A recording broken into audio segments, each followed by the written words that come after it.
that cargo we stole from Cypher's truck. The PF was transporting two things. The analysis of that malachite has come back first. Naturally, the main compound is copper.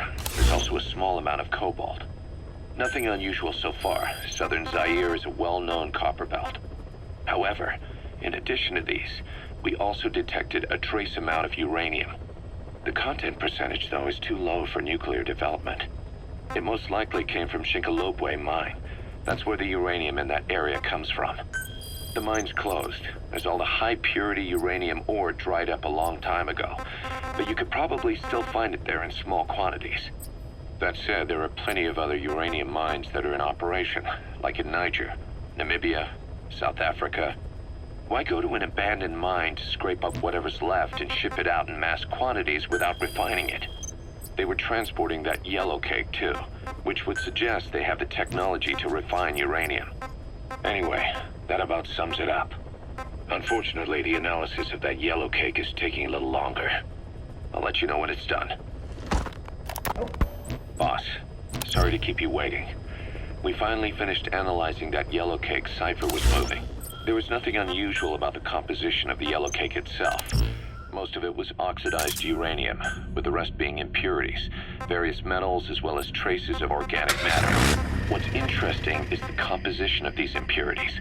When we checked them against the impurities found in the copper ore, it was clear the yellow cake didn't come from Shinkolobwe, meaning they went to the trouble of mining two sources of uranium, then transported them together in different states. Another thing, we detected a very thin layer of highly enriched uranium in the middle of the yellow cake. Now that is very interesting. It may not be a lot, but it points to the existence of uranium-enriching technology. After all, yellow cake can't naturally produce highly enriched uranium. If they could mass-produce this, they'd be just one step away from a gun barrel-type nuclear bomb. But uranium enrichment requires advanced technology and a large-scale facility. If that kind of place existed in Zaire, the Soviet Union wouldn't sit idly by. And there's another question. Where were they transporting the yellow cake and malachite uranium? The first place that comes to mind is South Africa. The government was supposed to have abandoned nuclear weapons development after caving to international pressure. But rumors persist that it's continued in secret. Plus, CRS were escorting the truck, and they're based out of South Africa. And then South Africa does have an abandoned test site. If Cypher's involved with nuclear development in South Africa. But how would that fit with their weapon to surpass Metal Gear? We need more information. Shinkolobwe. There's a name I haven't heard in a while. The U.S. bought a lot of uranium from Shinkolobwe mine during World War II for the Manhattan Project. They even sent a squad from the Army Corps of Engineers to reopen the mine after it was flooded. That's how good its uranium must have been. With that, the world's first nuclear test was a success. Shinkolobwe uranium might have been used in the Hiroshima and Nagasaki bombs too. Just hearing its name is like seeing all the phantoms of the war rise up to haunt us. But all the uranium's dried up, and the mine's been closed for years. So someone reopened it. Right. Zero-risk security seized control of the area and were forcing locals to work in it. And the Zairean government was getting a slice of what they took in exchange for looking the other way. Mobutu has to finance his tastes somehow. He'll gladly sell the rights to some old mine. The question is, why would zero-risk security do this kind of thing? Or rather, why were their employers, Cypher, interested in an abandoned mine?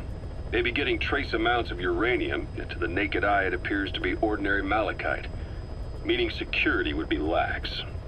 Not a very efficient way of obtaining it, but easier to move.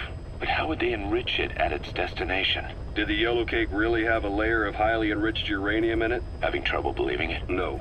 If they say it's real, then it's real. In which case, they might have some enrichment method that we don't know about. And this was to test it out? It's possible. And that would mean it's almost complete.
objective is to eliminate the PF commander they call the Major. One of the Major's subordinates working undercover with the CFA is due to make contact with him. Check his current location on your iDroid.